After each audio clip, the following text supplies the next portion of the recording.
来了不长记者啊。好，对了。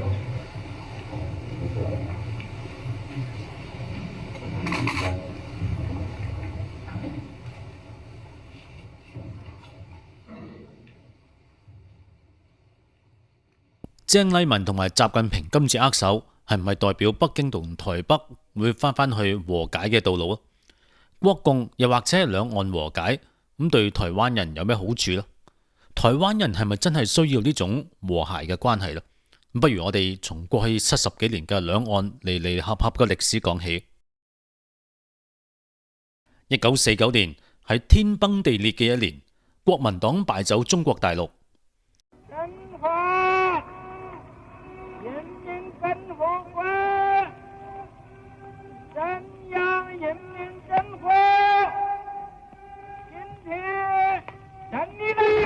喺天安門城樓上面，毛澤東宣布咗一個新時代嘅開始。1949年12月10日下午2點，成都解放前夕，蔣介石專機從成都鳳凰山機場起飛，飛往海峽對岸的台灣島。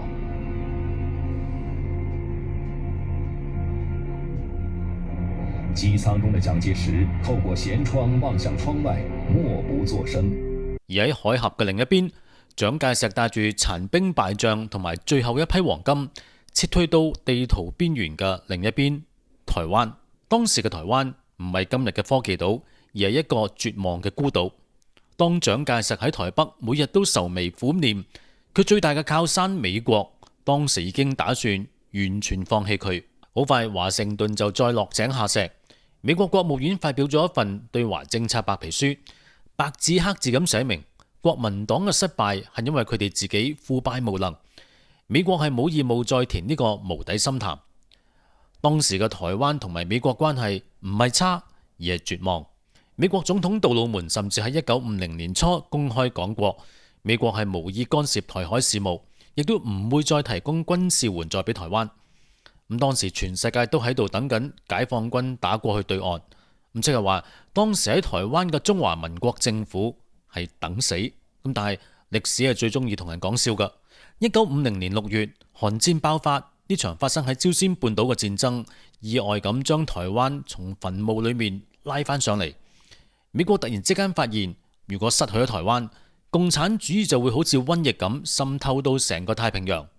於是第7艦隊開入台海，杜魯門宣布台灣地位仲未定嘅。The forces of the United Nations are in Korea to put down an aggression that threatens not only the whole fabric of the United Nations, but all human hopes of peace and justice.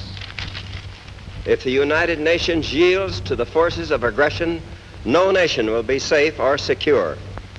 If aggression is successful in Korea, we can expect it to spread throughout Asia and Europe and to this hemisphere.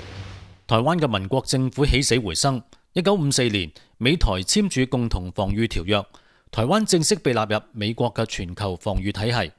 咁雖然蔣介石當時每日都嗌緊反攻大陸，咁但係美國嘅意圖好簡單，台灣要成為一隻唔沉嘅航母，守住第一島鏈，就係咁簡單。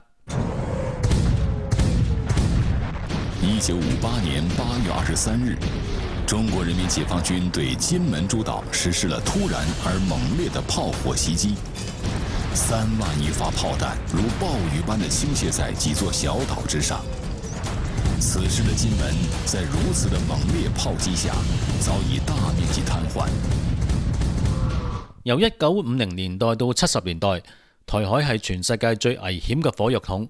1958年823炮戰，解放軍一日之內向金門發射咗幾萬發炮彈，全世界都以為第3次世界大戰要爆發㗎啦。咁但係好奇怪嘅規律出現咗，兩岸關係越係真刀真槍，台灣嘅生命力反而越係頑強。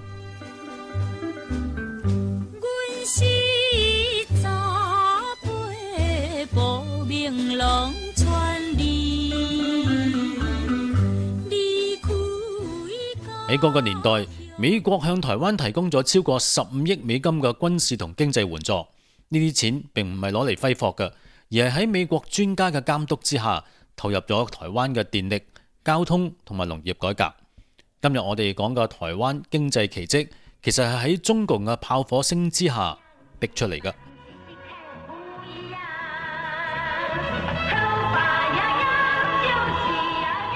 咁大家有冇諗過，點解60年代台灣經濟可以每年以雙位數嘅增長？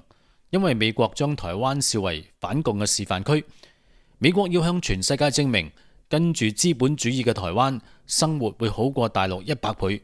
於是美國開放市場，將低端製造業轉移俾台灣，並且提供技術支援。喺呢段時間，蔣介石開始掌握到台灣嘅存在價值。雖然佢不滿美國阻止台灣反攻大陸，但係佢好清楚，只要台海保持到適度嘅緊張，美國嘅資源就會源源不絕，壓力會變成動力。台灣由一個落後嘅農業經濟變成亞洲4小龍之一。喺呢個時期，台灣人嘅靈魂裏面有一種危機感，而呢種危機感正正就係國力提升嘅主要動力。1979年元旦，台灣迎嚟咗史上最寒冷嘅冬季。Good evening. I would like to read a joint communique which is being simultaneously issued in Peking at this very moment by the leaders of the People's Republic of China. A joint communique on the establishment of diplomatic relations between the United States of America and the People's Republic of China, January 1st, 1979. The United States of America and the People's Republic of China have agreed to recognize each other and to establish diplomatic relations as of January the 1st, 1979. The United States recognizes the government of the People's Republic of China as a sole legal government of China. Within this context, the people of the United States will maintain cultural, commercial, and other unofficial relations with the people of Taiwan. 美國正式同北京嘅中華人民共和國建交，同台灣嘅中華民國斷交。對當時嘅國民黨嚟講，呢個係毀滅性嘅打擊。蔣經國喺深夜裏面被叫醒，佢要面對住一個失去咗保護罩嘅政權。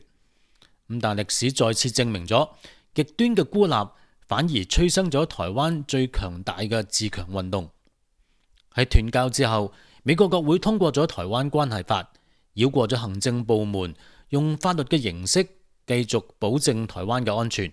而蔣經國同李登輝都意識到，如果台灣只係一個反共嘅前哨點，美國隨時可以再賣多一次，台灣必須要變成不可替代。於是張忠謀喺80年代回流台灣，台積電應運而生。台灣開始將所有籌碼壓住喺半導體同埋高科技，呢個就係今日台灣嘅成功基石。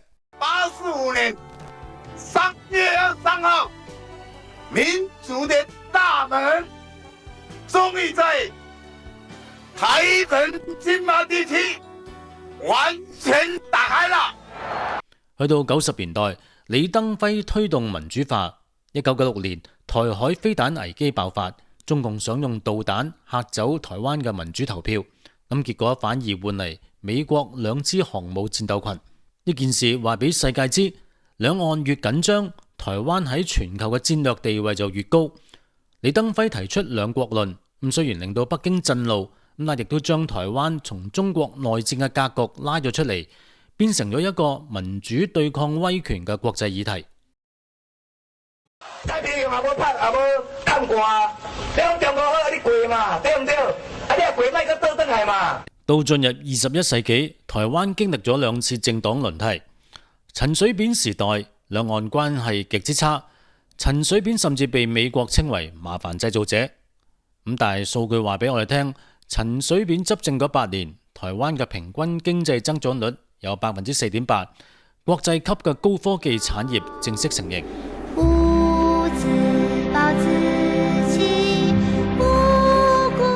跟住落嚟就係2008年馬英九上台，國共關係迎嚟1949年以嚟最溫馨嘅時刻。馬英九同習近平握手，3通全面開放，6克自由行，仲有簽署咗新嘅經貿關係協定。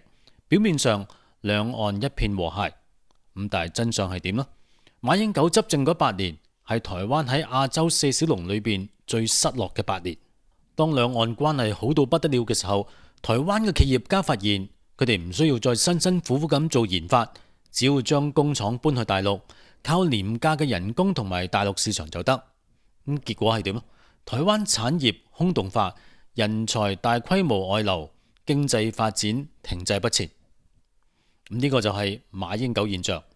兩岸關係最好嘅時候，往往係台灣國力最停滯，美國守護台灣嘅決心最模糊嘅時候。因為當你同北京一家親嘅時候，美國又點解要向你輸送利益呢？到咗蔡英文年代，開始脫離台灣對大陸嘅依賴。當大家唔睇好呢個政策轉向嘅時候，美國同西方國家開始加緊圍堵中國，並且支持台灣，令到台灣再次經濟起飛。加上全球對高端晶片嘅依賴，台積電由一間單純嘅代工廠正式升格為台灣嘅護國神山。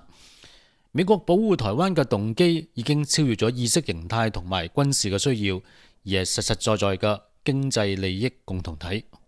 結果喺過去10年，亦都係兩岸關係最緊張嘅時候，台灣經濟增長終於超越咗亞洲四小龍。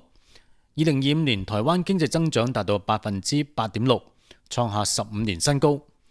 各項經濟數據已經講明，脫離中國並唔係死路一條，反而係避免咗香港慘痛嘅經驗。即係因為同中國經濟完全融合，香港被中國嘅經濟衰退拖累。我哋回顧咗呢段70幾年嘅歷史，得出咗一個好殘酷嘅結論：台灣嘅生機從來唔係建立喺同大陸和解上面。每次當台灣人覺得可以靠北京嘅善意嚟過好日子嘅時候，台灣嘅競爭力就會跌入谷底。相反，每次當台海戰雲密布，美國加強武裝台灣嘅時候，台灣反而會爆發出驚人嘅生命力。